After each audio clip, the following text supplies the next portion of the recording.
little bit of fun when we talk about this. My name is Brett Sears. I'm founder and CEO of Training Layers. Training Layers is a GPS basically for software, really trying to take users through the entire journey, learning how to use the software and how to become stronger and better. And this is a conversation that I'm going to go through today that on the surface might seem simple. It's what we do when we talk with companies because we're really going to walk them through the path of the mindset, of the user journey. So you're like, what does this actually mean, right? We all know some pretty simple things, but remember when you start thinking about a new business, right? Especially in SaaS, you're like, hey, I have such a great idea. I'm just going to be able to run somebody. I'm going to be able to talk to them. They're going to get it. They're going to totally buy it. Everything's going to be done. Am I the only one that thought that it was going to be? No, I am. Everyone else knew, right? You're sort of like, because in your head it makes so much sense that it's silly for someone to not get it. And then after a little bit, you're like, okay, maybe it's a little bit more complicated than that, right? We got to jump from this interest thing to activation, but pretty soon they're going to go to conversion. And it's just this really simple process because it just makes so much sense. And then after a little bit of time, you start to realize it's a little bit more of a jungle. And really, the goal for today, when we work with companies and we have this conversation, it's about understanding the mindset of where we are. There's a lot of research, there's a lot of tools in terms of where this is, but one of the things to recognize, especially in PLG, there's an entire machine of go-to-market fit and all of these things before activation to drive interest. There's referrals, right? The conversations, all of this stuff tells what something is, tells how it works and why it matters. And then something happens after activation. We start getting ourselves in trouble because it's really easy to sort of fall in, and then I sort of like to laugh because we're falling into somebody else's ICP. See, anytime we talk to somebody and we get them to a place, if we don't resonate where they are, they recognize that there's a problem. And that's sort of the first thing that we all need to recognize. None of our users care about our software. None of them. And so we have a tendency to sometimes fall in love with our baby thinking that our software matters. Their problem matters. And so it's the ability to connect those two things. And if we don't do it, somebody's going to figure it out. And so we take a fun thing and say, okay, let's sort of visualize what this adventure really is going to look like. And we're like, oh, they're very different stages. They're going to take very different mindsets. And we have very different definitions of success.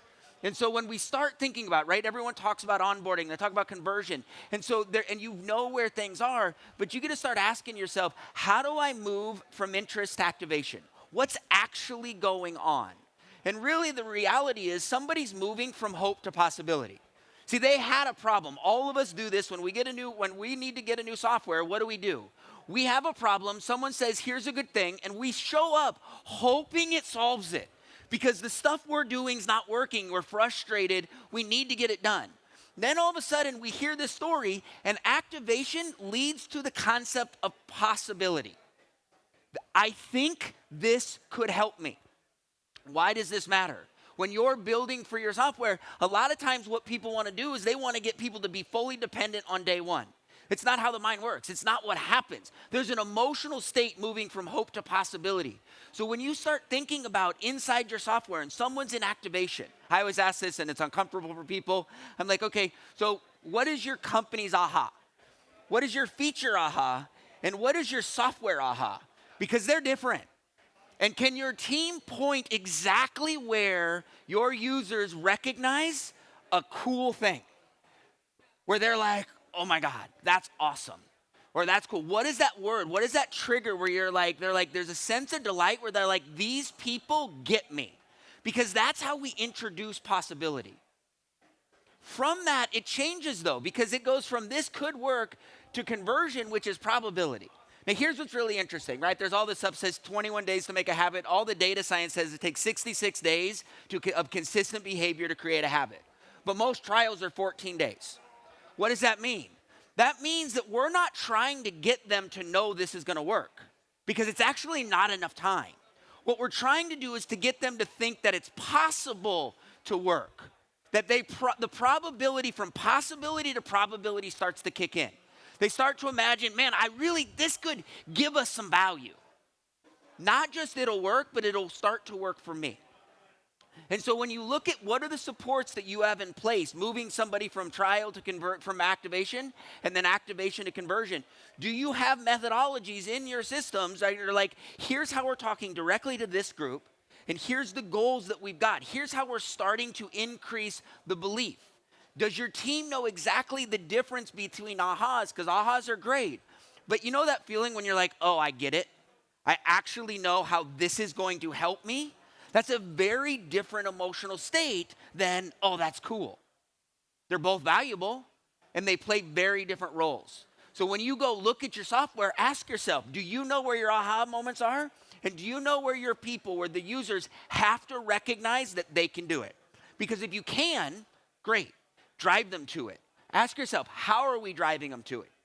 Because there's no one showing them except them. They have to figure it out. And then they have to be able to give language to it. And so the combination of those two things can start to become challenging, especially if we're not asking the questions. And then we got to move to probability. You guys realize we start moving folks, right? And now probability starts going, okay, we've got to get up to this dependency. It's this certainty of, at retention, I know I can get the value. This is going to help me and my team create the value that I need to create to be able to be successful. And so as we walk through this process, something interesting happens, because then they're either zealots. And this is where I always give the hints. What are your second layer ahas? Where are the cool things that you have at the second layer when somebody gets good? Because those delights are where they're an emotional thing. Remember, when we all know this, right? They care about their problem. But they also care about feeling like someone gets what they're trying to get accomplished. And so the ability to move them into a zealot advocate is how we feed the interest to the referrals. Because it's an emotional connection to be able to do that. But here's the other thing. A lot of times we forget to keep telling that story there. And now someone becomes resigned acceptance. And all of us, right, if you've been to enough of these things, right, how many of you have heard the number of pitches? We're the solution to the Excel of. Right? Excel's the big bad monster that everyone wants to replace, right? Because it's terrible and it's amazing. The most resigned acceptance in the world, because it just works. It's complicated, it's hard, but guess what? That resigned acceptance is just waiting for somebody to come up and become the solution. It is the ICP. And so this becomes an unbelievable user journey. So take a step, right? We're after this trip, right? You're here, you're like, okay, what did you get out of it? Right? You've got to build teams and conversations, and there's lots of how to do this. And over the last couple of days, there's been a lot of people talking about specific ways to attack this stuff, and you want to do that. But I'm always a big believer, going back to the basics first, that there's like, what am I actually trying to get accomplished? What is the definition of success? Because I can't take somebody from hope to certainty. It can't be done. It's never been done. You haven't done it in your life. You've gone from hope to possibility, from possibility to probability, and from probability to certainty. That path is the normal way we operate. Our software can be the exact same way. Ask yourself, how are you talking and telling those stories? What are the reasons and the resources for it? They don't care about our software, they care about their problem. And within this journey, we have the ability to connect it. And so at Training Layers, one of the things that we do is we sit down and go, is there a way to tell this story? Is there a way to be able to connect with somebody so that they can understand why things work the way they do? Right? We think of ourselves as the GPS of software. Why?